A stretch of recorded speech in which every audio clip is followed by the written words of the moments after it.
쉬는 휴가도 없이, 방학도 없이 여기까지 온 것 같습니다. 한 주 남았으니까 마지막 힘을 내시고, 우리가 지난주 어떤 개념이나 어떤 세력이 불명확한 어떤 것이 아니라 실제적인 것, 그래서 악마, 마귀를 말씀을 드렸습니다. 이 악마, 마귀가 놀랍게도 태생적으로는 천사였다는 거죠. 그러나 그들의 자유의지로 말미암아 이렇게 된 거죠. 그래서 하나님으로부터 선택받았던 이스라엘도 요한복음에 보면은 예수님께서 거짓의 아비로 선민도 이렇게 되어 있습니다.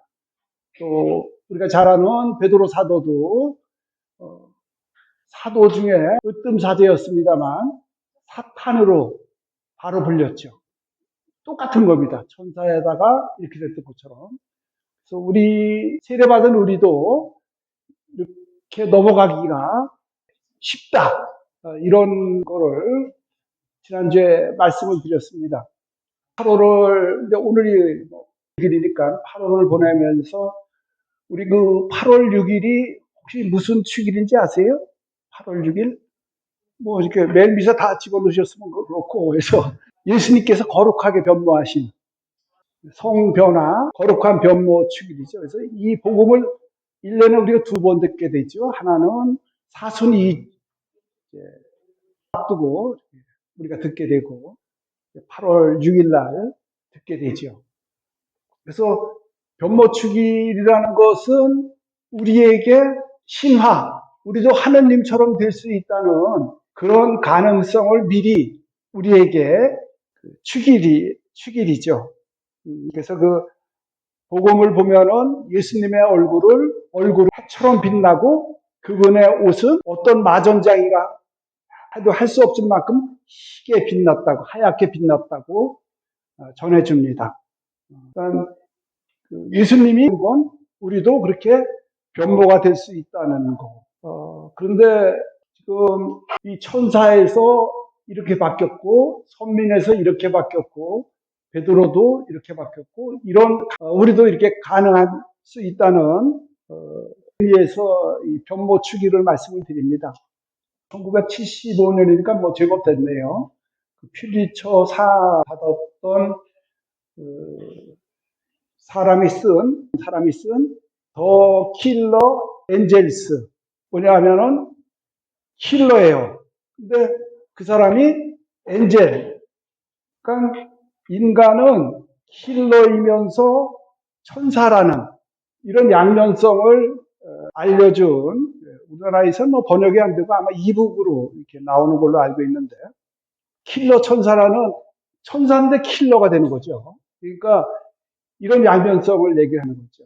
근데 8월 6일 날 묘하게도 역사적으로 히로시마에 원자폭탄이 투하된 날입니다. 그런데 그 원자폭탄이 투하되는 순간을 목격한 사람들에 의하면 그때 원자폭탄이 뭔지도 몰랐으니까 터져서 그걸 다 본 거예요. 그때 목격담은 마치 공중에서 해처럼 빛났다 그랬습니다.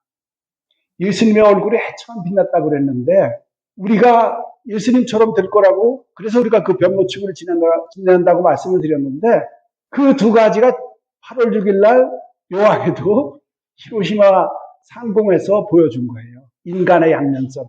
이게 해처럼 빛나는 원자폭탄, 이거는 인간의 폭력성, 어떤 산의, 나를 위해서 남을 죽일 수 있는, 그것도 대규모로 죽일 수 있는 이런 것이 8월 6일 날 있었다는 것이 우리에게 시사해 주는 게 많습니다.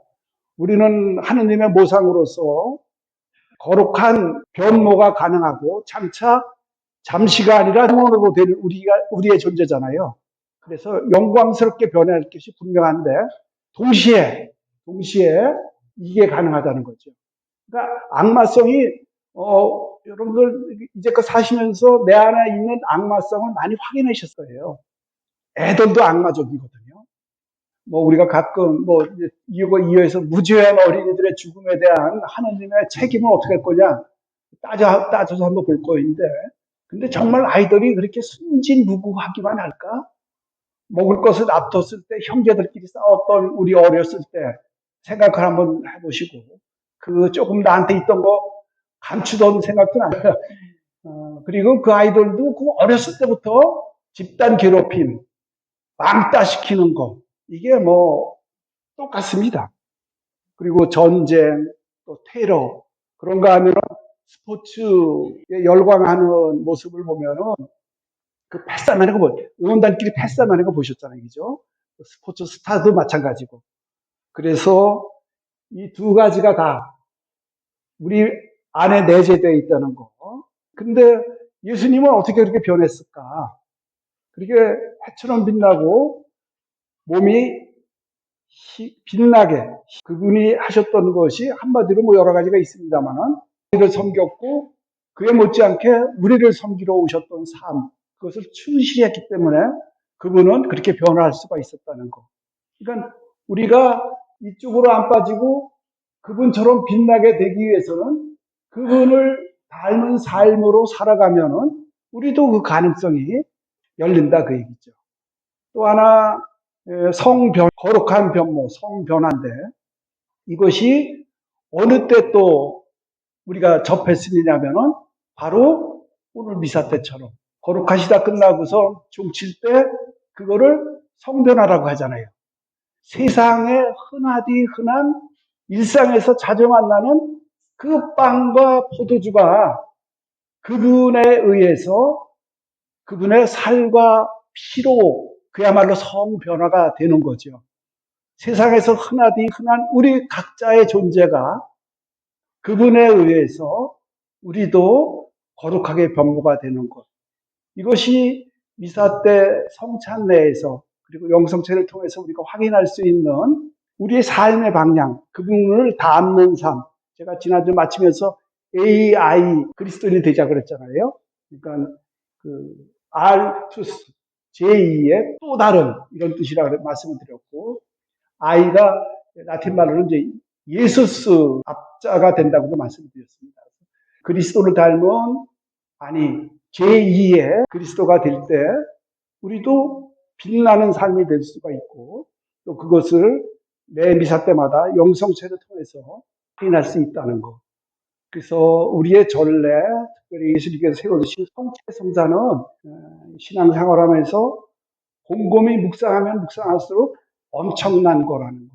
또 습관적이 되지 않도록 우리 스스로 각성을 하는 게 필요하고 그 습관적으로 되게끔 익숙하게 만드는 게 바로 별거 아닌 것처럼 만드는 게 요 악이라는 걸 생각을 하면서 시작을 하겠습니다. 그래서 이 악 먼저 다뤘고 그 다음에 유혹을 다뤘습니다. 우리가 그래서 무엇이 인간을 유혹에 빠지게 하는가?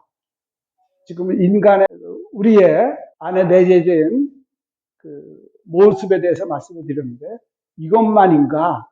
아니면 악마의 충동인가? 이것으로 우리가 유혹에 다 빠지는가? 우리 통적인 교리는 혹시 삼구라는 말씀 들어보신 분이 계실 거예요. 세례받은 지 오래되신 분들은 옛날에 많이 썼던 거죠. 삼구. 원수 구자죠. 세 가지 원수가 악마, 세속, 요즘은 이제 세상이라고 많이 쓰죠. 그 다음에, 이렇게도 표현을 하는데, 그래서 한 가지 한 가지를 간단하게 좀 살펴보는데, 우선 육체부터 좀 살펴보도록 하겠습니다. 우리 인간은 성서에 의하면 영과 혼과 육으로 구성되어 있습니다. 그래서 우리가 영육 간의 건강을 빕니다. 보통 이렇게 얘기를 많이 하는데, 하늘부터 받은, 그다음에 물론 이것도 혼도 하나님으로부터 부여받았지만 이것은 피조물 모두에게 있다고 말씀드렸어요. 식물은 생혼, 동물은 각혼, 그리고 우리는 영이 있기 때문에 영혼을 가졌다고 그랬죠. 그래서 이 육신에 대해서 알아보는 거니까 육체는 성경 언어로서는 두 가지가 있어요. 하나는 사륵스라고 그냥 굳이 구분하는 겁니다. 우리가 좀 공부도 하는 시간이니까 성경에서 원문에 그리스도 원문에 사륵스로 된 것은 육, 그 다음에 소마로 나오는 건 그냥 육신인데 제가 일부러 이렇게 좀 썼습니다. 그래서 이건 영어로 하면 바디가 되겠고, 이건 살덩어리를 얘기하는 프레시가 되겠습니다. 이게 문제예요. 소멸해서 없어질 것. 이거는 우리가 장차 육신을 구할 때 우리를 완성시킬 영혼, 육이 바로 요거죠. 이게 왜 문제냐 하면은 로마서 7장 14 한번 같이 찾아보겠습니다. 로마서 신약 성경 로마서 7장 4절 4절에서 21절 이거는 우리의 질서를 깨닫게 하는 사도 바울의 아주 유명한 고백이기도 하고 우리가 가지고 있는 나약한 인간성, 죄로 기울어지는 경향을 너무나 우리에게 전달해주는 유명한 성경 본문이기도 합니다. 함께 4절부터 찾으셨죠? 22절까지를 봉독하도록 하겠습니다. 시작. 우리가 알고 있듯이 율법은 영적인 것입니다. 그러나 나는 육적인 존재, 죄의 종으로 팔린 몸입니다. 나는 내가 하는 것을 이해하지 못합니다. 나는 내가 바라는 것을 하지 않고 오히려 내가 싫어하는 것을 합니다. 그런데 내가 바라지 않는 것을 한다면 이는 율법이 좋다는 사실을 내가 인정하는 것입니다. 그렇다면 이제 그런 일을 하는 것은 더 이상 내가 아니라 내 안에 자리 잡고 있는 죄입니다. 사실 내 안에 곧 내 육안에 선이 자리 잡고 있지 않음을 나는 압니다. 나에게 원의가 있기는 하지만 그 좋은 것을 하지는 못합니다. 선을 바라면서도 하지 못하고 악을 바라지 않으면서도 그것을 하고 맙니다. 그래서 내가 바라지 않는 것을 하면 그 일을 하는 것은 더 이상 내가 아니라 내 안에 자리 잡은 죄입니다. 여기에서 나는 법칙을 발견합니다. 내가 좋은 것을 하길 바라는데도 악이 바로 내 곁에 있다는 것입니다. 예. 그대로, 돌아가서 좀 더 읽어보시고, 그 밑에 거는. 그러니까, 내가, 바라지 않는 것을 하고 많은, 이런 우리의 육체 안에 자리 잡고 있는 질성에 대해서, 그것이 바로 육신이고, 이것이 우리를 유혹에 빠지게 하는 하나의 요소라는 거. 또 하나는 삼구 중에서 첫 번째 육신이고 두 번째는 세상입니다. 세상. 세상은 확실히 우리로 하여금 이제 유혹에 빠지게 하는 요소를 지니고 있죠. 그래서 보통 우리가 세상의 유혹은 어떤 이성적인 거, 그러니까 성적인 유혹을 많이 생각을 하는데 그런 원초적인 것도 분명 있지만 그것보다는 좀 더 구체적으로 이웃 사랑을 하지 못하게 하는 이기적인 나의 욕심, 또 하고자 하는 것, 그래야 만족하는 마음 다 가지고 있죠. 남의 탓을 부각시키고 나를 드러내려는 유혹, 또 다른 사람의 험담에 장구치는 것, 맞장구 쳐갖고 같이 함으로써 내 정당성을 또 확보하는 것. 재물에 대한 유혹도 세상이 주는 유혹 중에 하나이긴 한데 우리가 이 시간에 간과하기 쉬운 것은 세상 풍조입니다. 세상 풍조 중에서 인본주의, 그러니까 인간이 우주의 주체가 되는 이 인본주의가 벌써 한 500년 된 거죠. 우리 인류 역사에서 시작된 게 500년 가까이 돼 가는데 이것이 신본주의, 하느님이 주체가 되고 하느님이 중심이 되는 이런 세계관 지속된 지가 수천 년이 됐는데 이거를 밀어내고 지금은 인간이 주체가 되고 인간이 중심이 된, 그래서 그 흐름에 발맞추는 거, 거기를 따라가기 바쁜 거, 이것이 세상이 우리에게 주는 유혹이기도 합니다. 그래서 성경은 두 가지. 세상을 누가 창조했어요? 하느님이 창조하셨는데 이게 죄덩어리라면 이게 안 되잖아요. 그래서 성경은 비관론과 이원론을 배격을 합니다. 세상에 대해서 비관하거나 아니면 선과 악으로 딱 갈라서 얘기하는 걸 배격을 합니다. 하나는 잘 알다시피 세상은 좋은 거죠.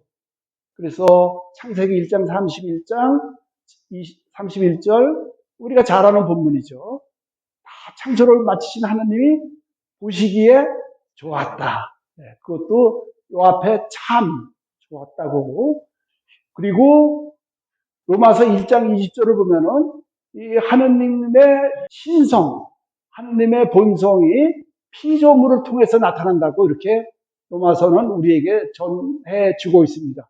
그래서 세상을 통해서 우리는 이런 하느님의 감탄과 또 하느님의 신성을 발견할 수 있는 한 면을 바라보고 있는가 하면은 같은 성경에서도 세상은 악하다고 요한복음 7장 7절에서는 세상을 악하다고 분명히 예수님께서 말씀을 하십니다. 그리고 4장 30절을 보면은 세상의 두목이 하느님이 아니라 예수님이 말씀하신 것은 악마라고 얘기를 하죠. 그래서 성경을 바라보는 시선은 혼재가 되어 있습니다. 세상과 세상에 대한 시선이.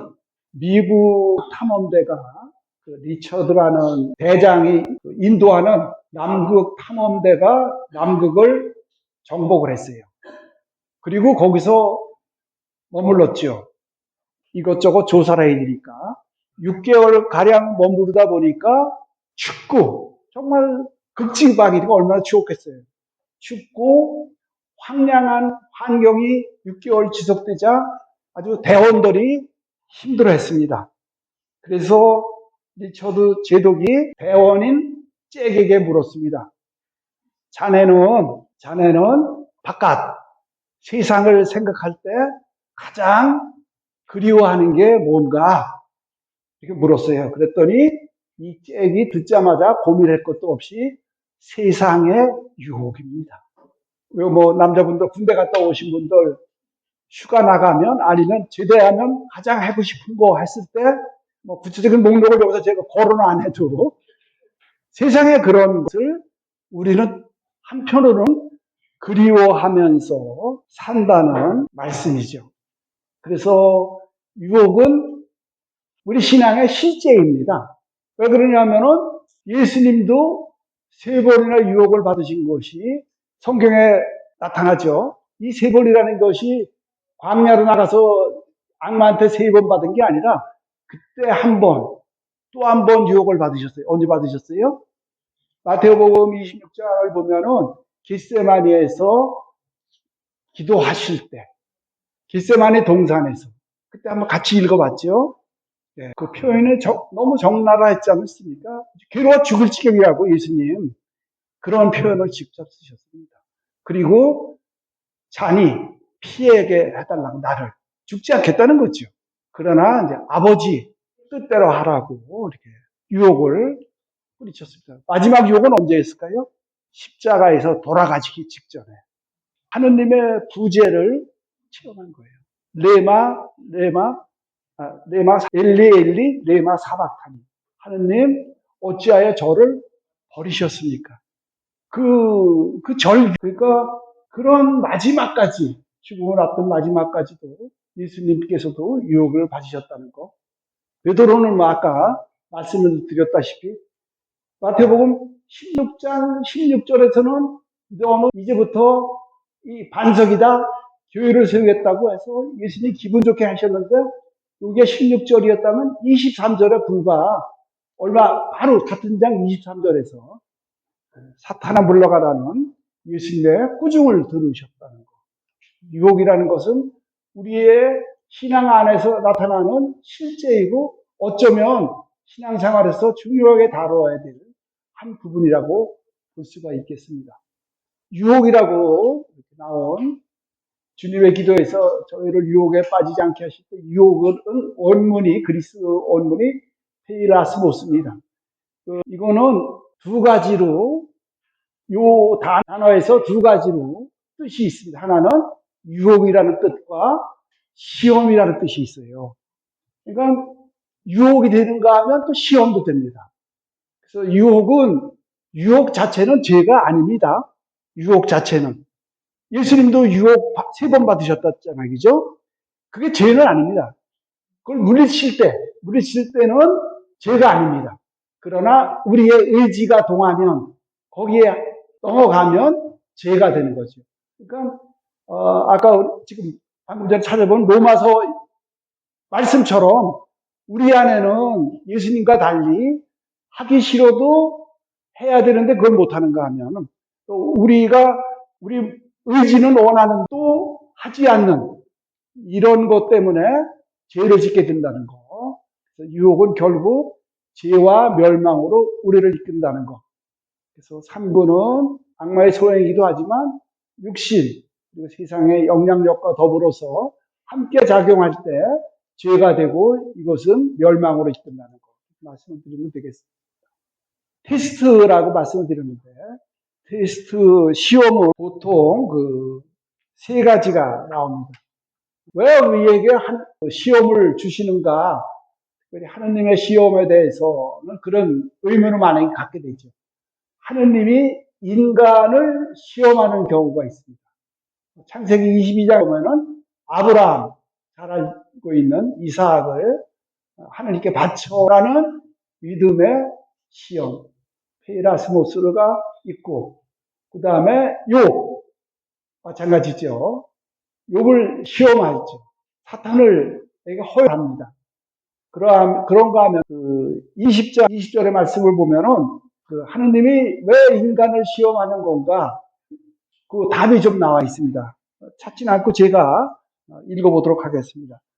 하느님께서는 너희를 시험하시려고 너희가 그분을 경외하는 마음을 지녀 죄짓지 않게 하시려고, 우리를 죄에 빠지지 않게 하기 위해서 시험, 이런 것을 하기 위해서 하느님이 인간을 시험한다는 언지를 주고 계십니다.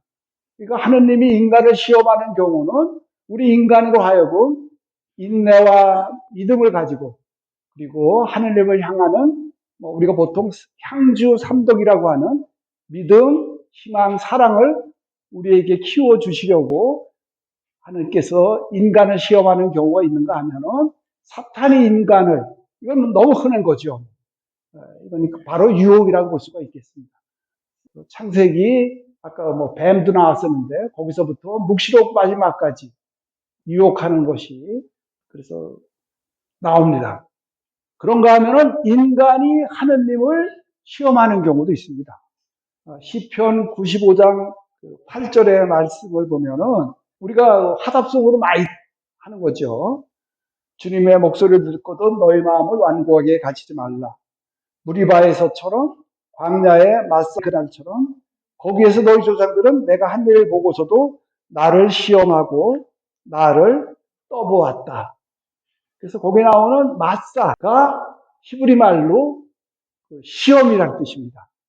무리바는 불화, 싸움 이런 뜻이고, 지명이 조금 그렇죠? 무리바, 마사가 그런 지명이라는 거. 여하튼 하느님을 시험을 했습니다. 신약에서는 마태복음 16장 1절, 여기 말고도 또 여러 군데가 있죠. 바리사이들이, 또 사두가이들이 예수님을 시험하려고 하늘에서 오는 표징을 보여달라고 그래요. 그래서 인간이 하느님을 시험하는 경우가 이렇게 있다. 테스트에는 보통 3가지 종류를 얘기를 합니다. 우리를 빠지는 거, 세상도 있고 우리의 육신도 있다 그랬는데, 그래도 가장 결정적인 것은 악마의 유혹이에요. 그죠? 악마가 마귀가 우리를 유혹에 빠지게 한다고 우리는 많이 인식을 하고 있죠. 악마는 어떻게 생겼을까요? 악마는 꼬리도, 옷 색깔은, 하느님은 지금 검은색 입으신 분 계시는데, 그래서 그렇게 우리가 이거 악마인데 그리고 귀여운 악마도 있죠. 그래서 악마의 모습이 우리가 얼핏 생각하는 그런 거라면 그 빠질 리가 있겠어요? 악의 유혹에 바로 몰아내겠죠. 그런데 악마는 절대 그렇지 않죠.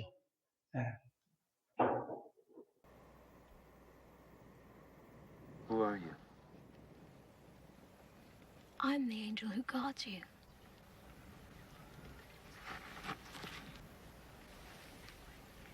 Your father is the God of mercy, not punishment. He saw you and said, "Aren't you his guardian angel? We'll go down and save him. He's suffered enough." Remember when he told Abraham to sacrifice his son?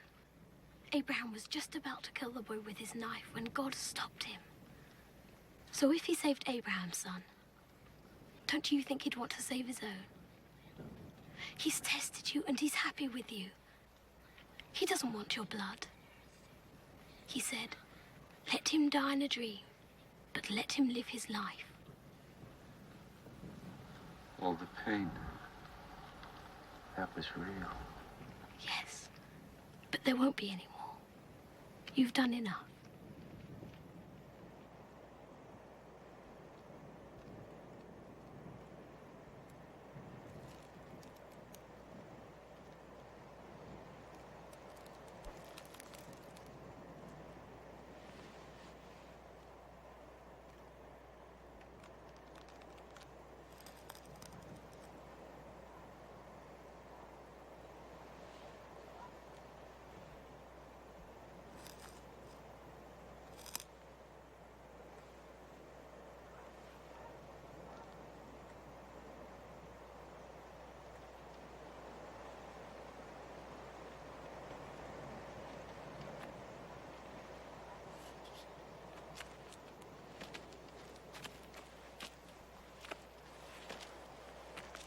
I don't have to be sacrificed.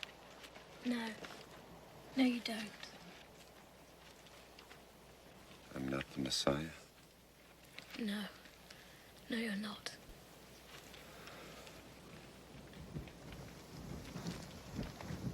What about the others? Don't look back there. God gave you life. Look ahead. Where are the disciples? They became frightened and ran away.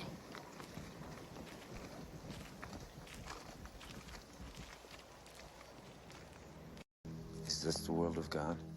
The one I spoke about? No. This is Earth. Why has it changed so much? It hasn't changed. You have. Now you can see its real beauty. Harmony between Earth and the heart.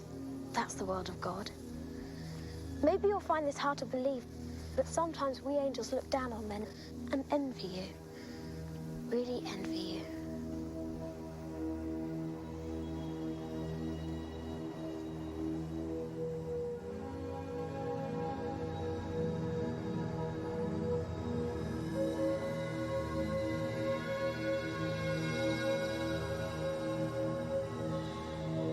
조르바, 요즘은 그리스인 조르바로 이렇게 책이 나오던데, 니코스 카잔차기스라는 노벨상은 못 탔고 노벨 문학상 2번 노미네이트가 됐던 유명한 작가의 소설을 이렇게 영화화한 건데, 이게 소설이에요, 이거. 그래서 이렇게 수호 천사가 예수님을 십자가에서 하느님은 절대 피를 워낙 충분히 할 만큼 했다. 그리고 세상과 마음의 조화를 이루며 사는 아름다운 삶이 하느님이 원하시는 삶이다. 그래서 수호천사잖아요, 그죠? 손을 잡고 가죠. 가갖고 결혼을 합니다. 누구랑 했겠어요? 마리아 막달레나. 살다가 마리아 막달레나가 먼저 죽습니다.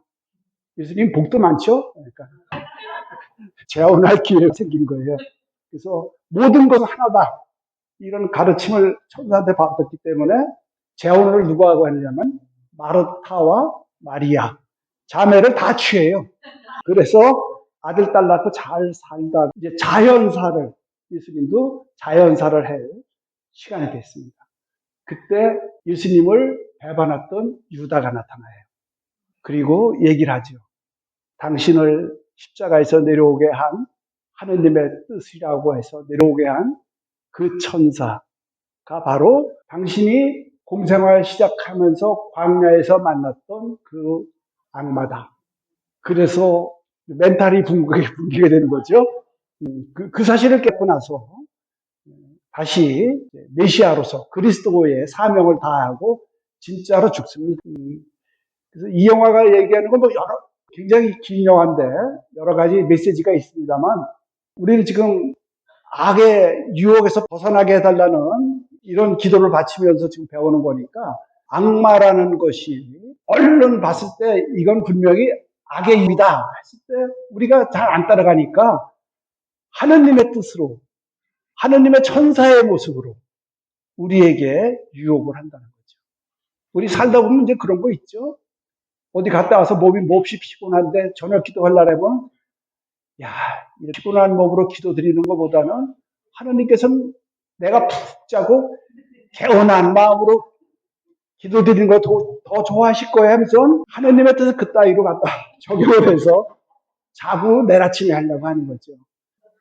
저만 그런가? 그래서 즐겁게 사는 것이 하나님의 뜻이지 우리 행복을 바라시지 우리가 고통받는 거 바라시겠나 해서 야곱야곱 자의적으로 인생의 방향을 설정하는 것. 이게 다 이런 유혹의 하나의 모습이라는 거. 우리가 이런 영화를 통해서 또 이런 작품을 통해서 알 수가 있겠습니다. 찾아보는 성경이라서 같이 한번 찾아볼게요. 집회서 15장 11절 시편 찾아서 그 근처에 있으니까 15절 그리고 하느님이 우리를 유혹하실 수 있다. 아까 시험 얘기를 했는데 그쪽 맥락에서 한번 같이 읽어보도록 하겠습니다. 시작. 주님 때문에 잘못에 떨어졌다고 하지 마라. 그분께서는 당신이 싫어하시는 일을 하지 않으신다. 그분께서는 나를 빗나가게 만드셨다고 하지 마라. 그분께는 죄인이 필요하지 않다. 주님께서는 역겨운 것을 무엇이나 싫어하신다. 그런 것들은 그분을 경외하는 이들에게도 사랑받지 못한다. 한 처음에 인간을 만드신 분은 그분이시다. 그분께서는 인간을 제 의지의 손에 내맡기셨다. 내가 원하기만 하면 계명을 지킬 수 있으니 충실하게 사는 것은 내 뜻에 달려있다. 그분께서 내 앞에 물과 불을 놓으셨다. 손을 뻗어 원하는 대로 선택하여라. 사람 앞에는 생명과 죽음이 있으니 어느 것이나 바라는 대로 받으리라. 예, 거기에 또 집회사가 우리에게 이야기하는 것은 선과 악의 선택은 오로지 우리의 몫이라는 겁니다. 자유의지죠, 우리의 자유의지. 그래서 하느님께서 아까도 아브라함의 얘기를 하는데 아브라함 얘기 나오죠. 그래서 아브라함의 경우도 하느님이 시험을 하신 건 분명해요. 그래서 이삭을 그것도 100살에 낳은 외아들 이삭을 바치라는 그 명령을 받았을 때 아브라함이 분명히 거부할 수도 있었습니다. 그러나 아브라함은 그들로 다른 것을 안 하고 시키는 대로 했다는 거. 이게 이제 집회서에서 얘기하는 선택의 문제입니다. 자유의지의 문제입니다. 그래서 저희를 유혹에 빠지지 않게 하시고 여기서 빠지지 않게 한다는 것은 이끌지 마소서 이런 뜻이거든요. 그러니까 만에 하나 우리의 능력을 벗어나는 유혹은 주지 마십시오 이런 뜻입니다. 그렇게 우리가 보시면 좋겠습니다. 예수님의 경우에도 아까 예수님의 유혹 말씀드렸습니다만 성령께서 마르코복음을 성령께서 예수님을 광야로 인도하신 거죠. 그래서 예수님도 유혹과 대면하게 합니다. 문제는 유혹에 넘어가는 것이 아니라 유혹을 물리치는 것. 이게 우리가 공부를 하면서 어떤 상황 속에 우리가 끌려 들어갈지라도 그 유혹에 빠지지 않는 것, 그것은 우리의 자유의지고 하느님의 탓이 아니라는 것, 이것을 우리가 생각을 해볼 수가 있겠습니다. 그래서 하느님의 의도는 뭐냐 그러면 하느님께서 우리에게 시험하시는 경우, 그 다음에 유혹을 허락하시는 경우, 코린토 전서 10장 12절의 말씀인데, 이건 뭐 제가 그냥 찾아놓은 걸 읽도록 하겠습니다. 코린토 전서 10장 12절의 말씀을 보면, 서 있다고 생각하는 이는 넘어지지 않도록 조심하십시오. 여러분에게 닥친 시련은 인간으로서 이겨내지 못할 시련이 아닙니다. 그분께서는 여러분에게 능력 이상으로 시련을 겪게 하지 않으십니다. 그리고 시련과 함께 그것을 벗어날 길도 미리 마련해 주십니다. 우리가 맘만 먹으면 시련을 벗어날 수 있는 능력이 있고 그런 길을 또 마련해 주신다는 거예요. 하느님께서는요. 그래서 하느님께서 우리를 죄에 빠뜨리려고 이런 여기서는 얘가 되겠죠. 안 한다 이렇게 말씀을 드릴 수가 있겠습니다. 그래서 마르티니 추기경님이라고 아주 훌륭하신 추기경님이 우리에게 유혹에 대해서 말씀을 해주십니다. 하나는 현혹이에요. 현혹. 악에 대해서 매력을 느낀다. 매력적이지 않으면 우리는 빠지지 않습니다. 그런데 그 유혹이 매력을 주지요. 그러니까 우리가 흔히 생각하는 유교, 매력을 느낄 수밖에 없는 거고, 그리고 권력 같은 경우도 남을 억누르는 데서 또 상대를 내 것으로 만드는 데서 오는 매력이 있습니다. 기쁨이 있어요. 모든 사람이 다 그런 일단의 욕심을 갖고 있거든요. 그래서 빠진다는 거죠. 또 하나, 아까도 말씀드렸습니다. 악담 같은 거. 또, 거기서 같이 얘기를 하다 보면은 내가 늘 정당하게 되거든요. 악담을 할 때는. 상대는 아주 정말 마귀덩어리가 되는 거고. 그럼으로써 내가 정당화를 다른 사람에게 정당화를 받는 거니까 매력을 느낄 수밖에 없습니다. 그래서 이 마르티니 추기경님이 하시는 5가지 중에 첫 번째, 이 악에 대해서 매력을 느끼는 거는, 마르코 복음을 한번 같이 찾아봤으면 좋겠어요. 7장 22절. 그래서 예수님께서 하시는 이제 악에 대해서 21절부터 안에서 곧 사람의 마음에서 나쁜 생각들, 뭐냐 하면은 불륜, 도둑질, 살인.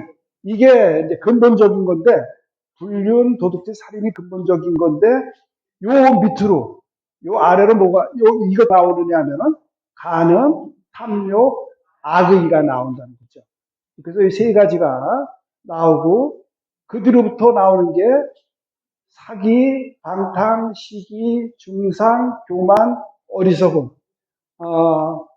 요거는 3번째 부류인데, 이 마르티니 추기경님이 그 3번째 거를 굉장히 말씀을 많이 하세요. 왜냐하면 이게 교회 공동체 안에서 일어날 수 있는 분열의 원인이 된다는 겁니다. 지금 마지막으로 짚어드린 그 악들이. 그래서 그런 거 우리를 드러내주게 하는 악이기 때문에 더 그런 거예요. 악의 매력을 느끼게 하는 것 중 그런 거. 그 다음에 이거는 내가 선을 행하는데도 내가 비판당하고 조롱을 당할 때 우리가 유혹에 빠질 수 있다는 거죠. 나 잘하는 것 같은데 왜 이렇지? 그러니까 시편 42장 2절 이하에 보면 암사슴이 시냇물을 그리워하듯 하면서 우리가 잘 아는 본문이 있잖아요. 그 하나님의 얼굴을 언제나 가서 배울 수 있겠습니까? 그리고 나서 사람들이 온종일 제게 너의 하나님은 어디 계시냐 빈정거리니 낮에도 밤에도 제 눈물이 저의 음식이 됩니다. 이런 본문이 있어요. 이건 하나님을 그렇게 그리워하면서 살아가는데도 불구하고 사람들이 빈정거린다는 거죠. 이럴 때 우리는 내가 걸어가는 길이 향하는 곳이 제 길인가에 대해서 이걸 느끼고 포기하고 싶은 것. 이것을 마르티니 추기경님은 아주 예리하게 지적을 하십니다. 또 하나는 선으로 보이지만 선이 안 나올 때, 이게 환상이라는 거죠. 그러니까 어떤 고행이라든가 또 청빈, 이런 것을 얼른 보면 선인데 그것이 나의 신앙적인 우월감을 드러내는 것으로 드러날 때, 또 하나는 남이 그렇게 할 때 그런 모습이 나올 때 우리는 이걸 느끼고 유혹에 빠진다는 겁니다. 좀 더 개인적이고 또 편차가 있는 거라면 문제는 이거 같아요. 하느님의 침묵. 이게 아주 심각한 영적 진보자들이 체험한다고 간단히 써드렸는데, 하느님의 부재 체험은 뭐 신화 영적인 우리의 스승들, 아빌라의 대대사도 어둠 밤이라는 영적인 하느님 부재 체험을 심하게 했던 걸로 우리가 알고 있습니다. 아기 예수의 대대사, 그러니까 소아 대대사도 역시 그런 단계가 있었습니다. 그래서 누구나 다 겪게 되는, 특별히 하나님을 아예 생각지 않고 살으면 그런 걸 몰라요. 구제 체험을 할 수가 없어요. 그것을 치열하게 추구하다 보면은 이것을 느끼게 되는 거죠. 가장 심한 경우가 캘커타에, 그러니까 우리가 마더 데레사를 알려진 이순연님 같은 경우는 굉장히 오랫동안, 그리고 그것이 책으로까지 나왔죠. 그래서 반신론 또는 무신론자에 의해서 이거 봐라, 마더 데레사가 한 것도 보여주기였던 거지 내적으로는 형편없었다. 이런 도구로 쓰임을 썼지요. 물론 거기에 대한 반론도 우리가 많이 내놓긴 했습니다만 이런 건 나중에 한번 책을 놓고서 같이 공부를 해도 좋겠다는 생각은 듭니다. 하느님의 침묵, 심각한 유혹입니다. 또 하나 예수님의 침묵. 그러니까 이거라면 예수님의 침묵은 꼭 그렇지는 않습니다만 사회적 성격이라고 볼 수가 있겠습니다. 그거는 뭐냐 하면 그리스도를 믿는 신자들이 당하는 사회적의 핍박. 그러니까 이스라엘에서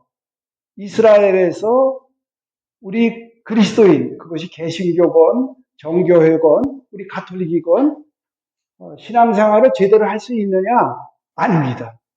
무지하게 핍박받고 있거든요.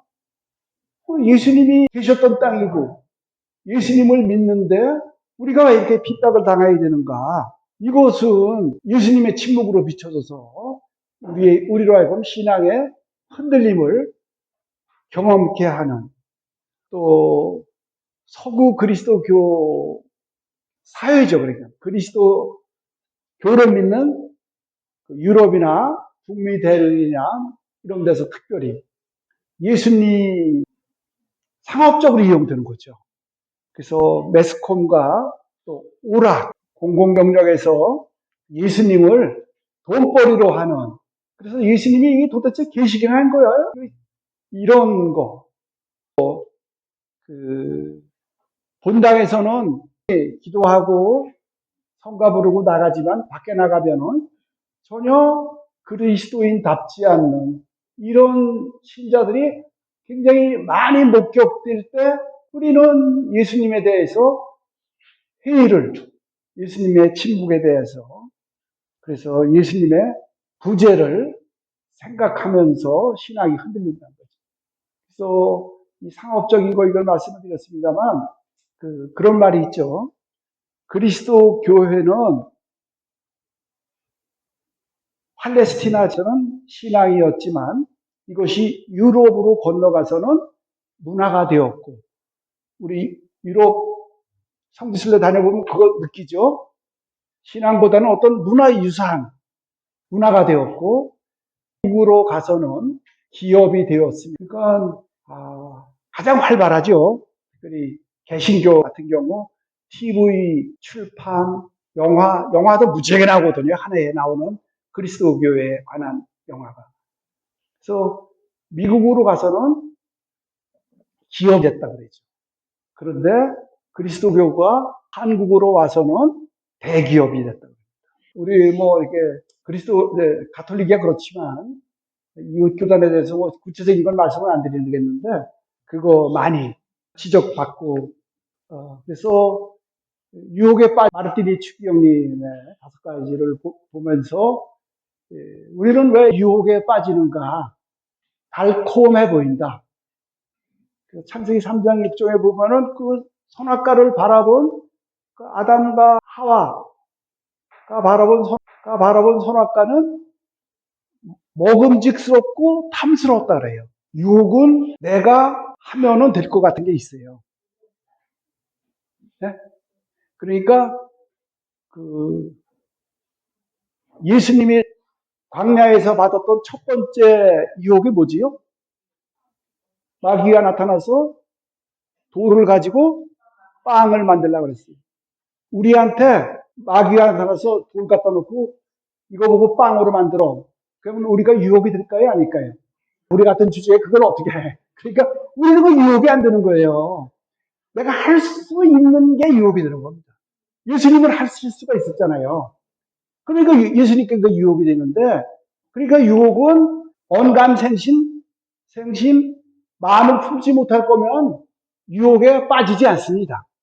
이건 내가 해도 될 것 같고, 하면 잘할 것 같고, 이런 것이 우리로 하여금 유혹에 빠지게 한다는 거죠. 그리고 처음에는 사소해버린 거예요.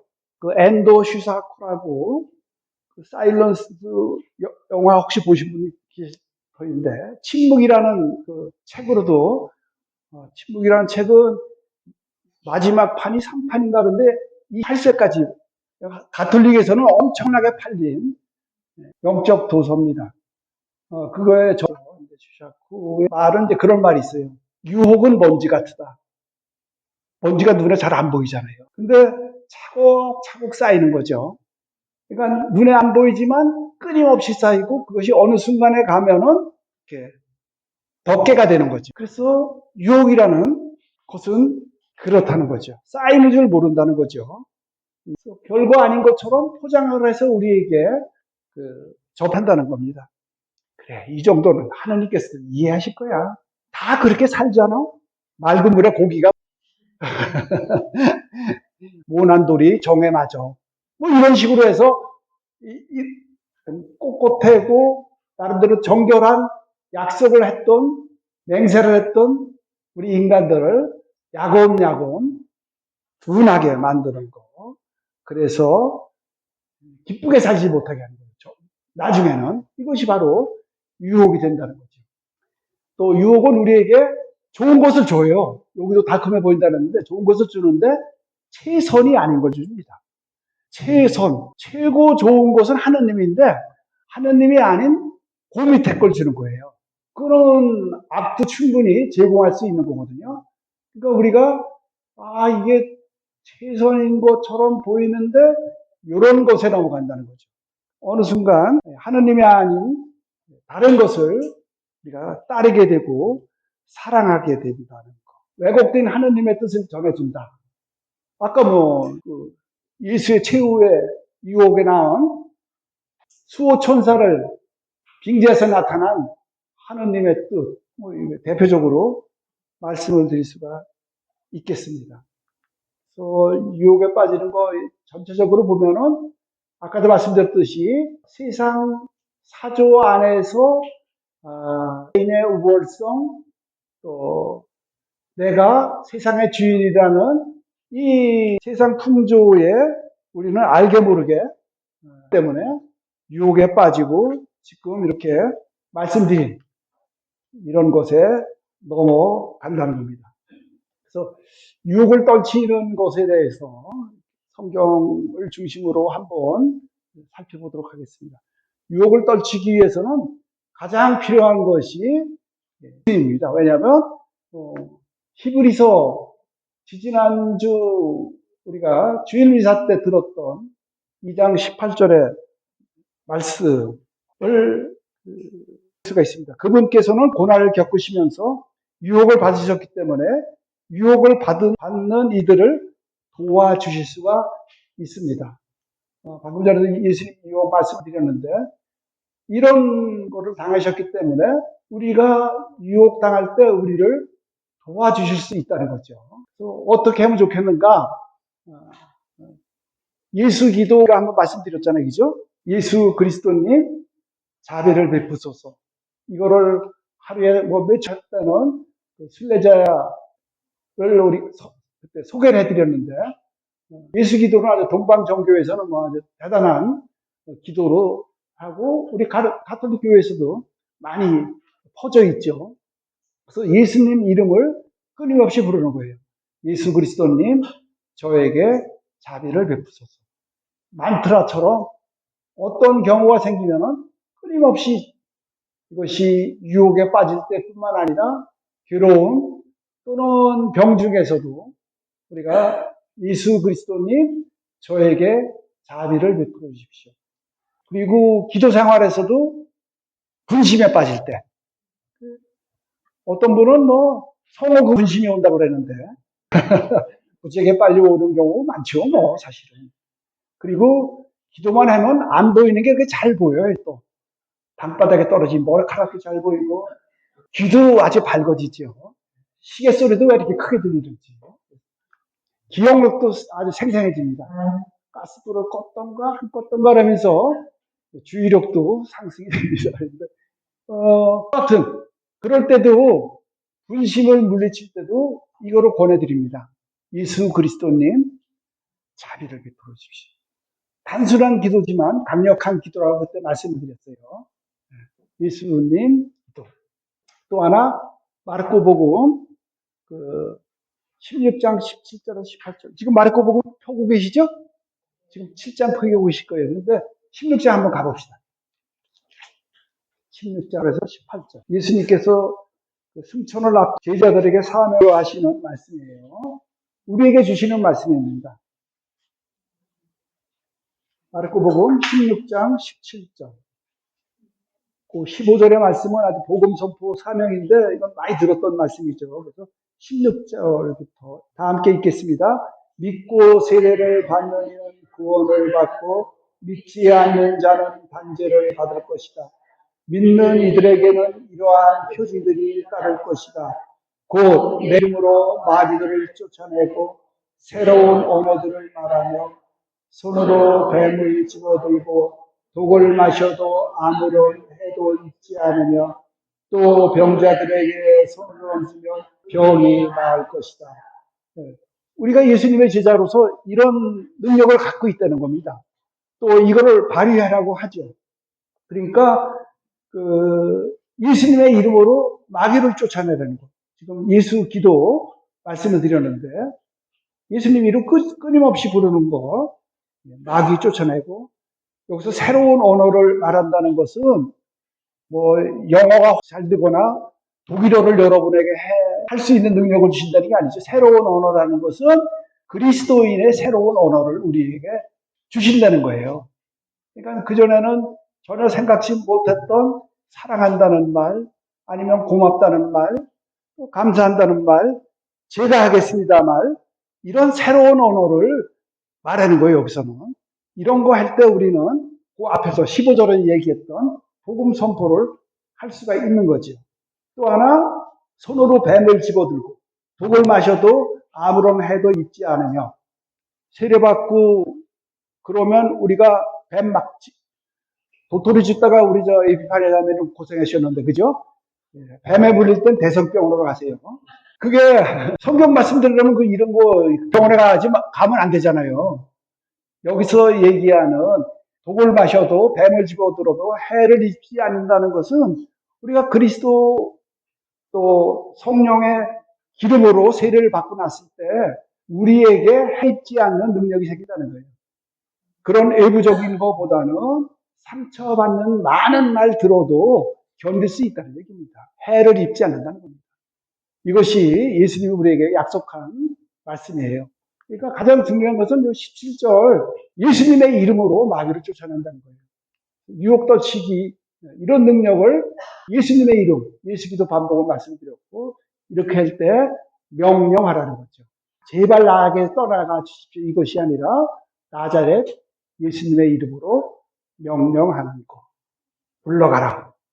그래서 베드로 사도도 그 사도행전 3장 6절에 보면은 앉은 뱅이한테 그 얘기하죠. 나에게는 은도 금도 없습니다. 그러나 내가 가진 것을 당신에게 주겠습니다. 나자렛 사람 예수 그리스도의 이름으로 말합니다. 일어나 걸으라고. 그래서 명령을 한다는 겁니다. 4장 12절. 예수님의 이름이 어떤 이름이냐? 12절은 사람에게 주어진 이름 가운데 우리 구원에 필요한 이름은 하늘 아래 이 이름밖에 없다는 예수님의 이름을 얘기를 합니다. 그래서 예수님께 의탁하면서 예수님의 이름을 부르면서 기도하는 거, 또 능력을 믿으면서 기도하는 거, 우리가 유혹받을 때 유혹을 떨칠 수 있는 좋은 방법이라는 것을 말씀을 드립니다. 또 하나는 에페소서 6장 10절에서 17절 이건 돌아가서 이렇게 읽으시면 좋겠습니다. 많이 듣던 성경 본문이기도 합니다. 그러나 가끔은 여기 밑줄 쳐가면서 큰 소리로 개신교 표현대로 하면은 요 10절에서 17절의 말씀이 전신갑주라고 그래요. 전신갑주. 온 유혹, 악의 공격에서 막아낼 수 있는 갑옷을. 그래서 발에는 뭐, 머리에는 뭐, 손에는 뭐, 입에는 하나님의 말씀으로 이렇게 무장하는 것에 대해서 얘기를 합니다. 악령은 악성력으로만 퇴치가 가능하다는 거 한번 꼭 읽어보셨으면 좋겠습니다. 신앙의 슬럼프가 오죠. 이거 유혹에 빠진 겁니다. 신앙의. 그러니까 신앙생활 열심히 아까 하나님 침묵 얘기를 했는데 하나님의 역사하심이 있기는 있는 거야. 세상에 왜 이래? 본당 꼬라지가 왜 이래? 성경 말씀이 전혀 들어오지가 않습니다. 또 성직자, 수도자, 사도위원들의 모습이 한심스럽게 느껴집니다. 이거는 다 신앙의 슬럼프 유혹 빠진 겁니다. 그리고 시기, 특별히 잘 되는 사람의 모습을 보면은 나도 모르게 뭐가 치밀어 오른다. 이건 아주 특별한 유혹입니다. 사울도 여기에 빠진 거예요. 그 하나님으로부터 기름 부음을 받은 사울도 사무엘 상권 18절 7절에 보면은 그 골리앗을 물리치고 다윗이 예루살렘으로 들어옵니다. 그러니까 사람들이 막 환호했죠. 사울은 수천을 치시고 다윗은 수만을 치셨네. 여기에서 사울이 시기심 이게 발동을 해서 몹시 화가 나서 그때부터 다윗을 죽이려고 생각을 합니다. 질투와 시기는 조금 다릅니다. 질투는 내 것인데 남이 함부로 할 때 또 남이 뺏어간 것 같을 때 질투를 느끼는 거고 시기는 나한테 없는데 저 인간한테 있을 때 그 인간을 시기하는 거예요. 나한테 없는 능력, 탤런트. 이게 질투와 시기 같은 듯 다른 거. 그러나 그 본질은 같으죠. 그래서 남의 잘됨에 대해서 그렇게 불타는 시기심이 느껴질 때는 유혹에 빠졌구나 생각을 하시면 되겠습니다. 또 하나 낙심입니다. 낙심. 아까 그 시편 42 잠깐 소개해 드렸는데 그 뒤에가 그런 게 있죠. 영광스러운 불의 초막 하느님의 집까지 환호와 축제의 그 찬미소리 드높이 축제의 무리와 함께 행진하던 이를 되새기며 내 영혼은 북받쳐 오릅니다.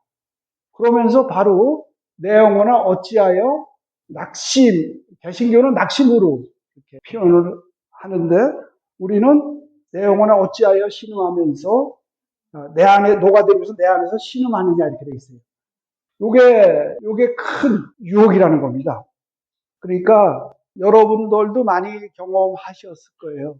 그러니까 뭐 봉사자로서 꽤 여러 곳에서 이게 여러 본당에서 또 이곳에서도 하시고 이런 분들이 어떤 일을 마쳤어요.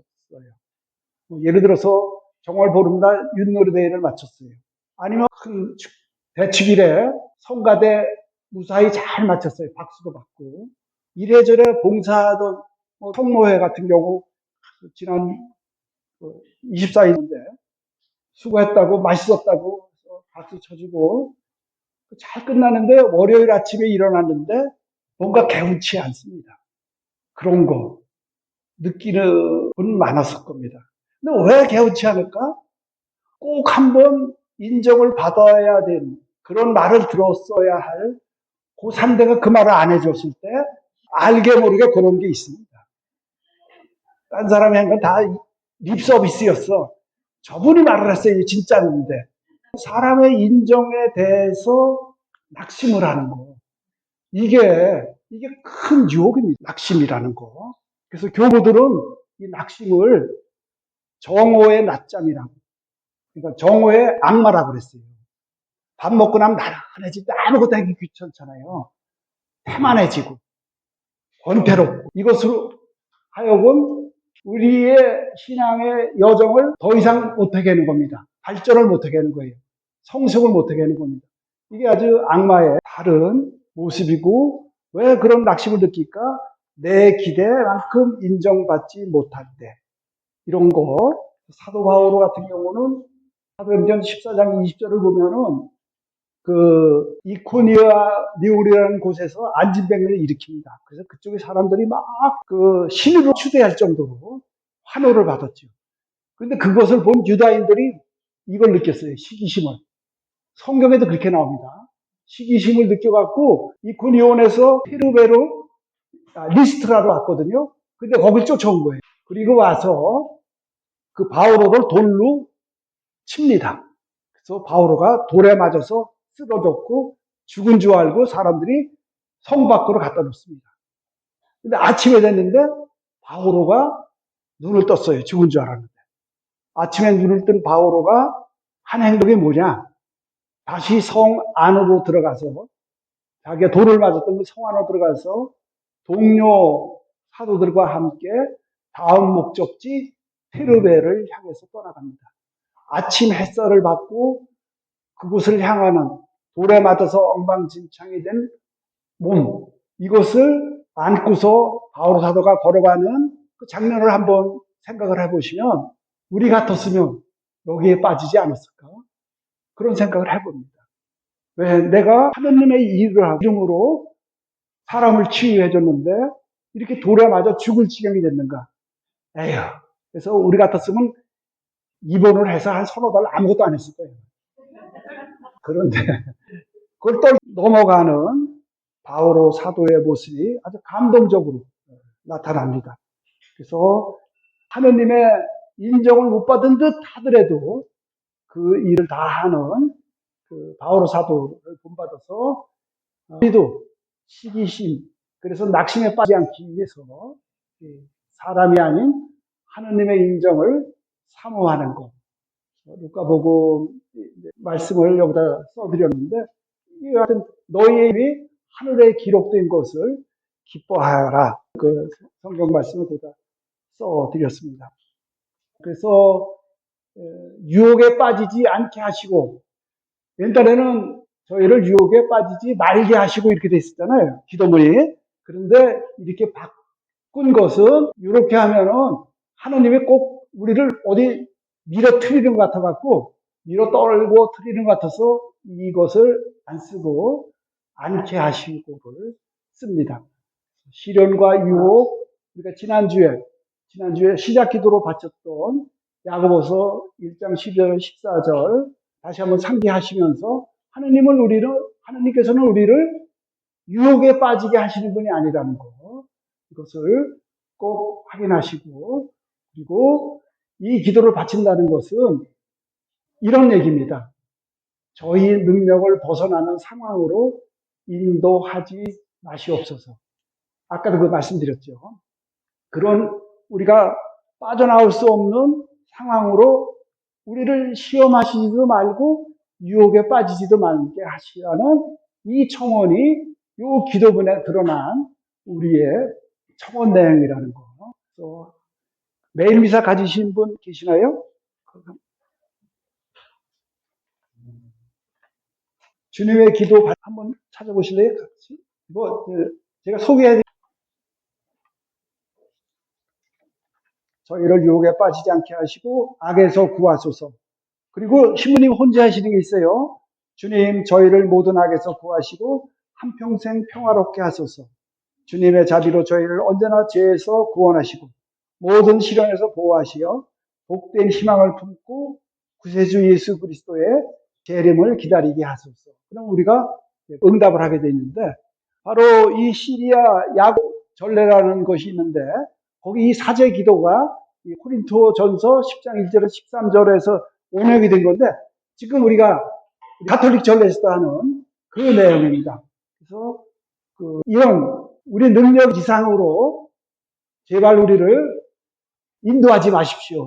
또 하느님께서는 아까도 이렇게 읽어본 것처럼 우리에게 벗어날 길을 분명히 주신다는 거, 그런 배려를 갖고 계신다는 거, 그것을 여섯 번째 청원, 악에서 구하소서 전에 바치는 저희를 유혹에 빠지지 않게 하시고 악에서 구하소서 여섯 번째 청원이라는 거 말씀을 드립니다.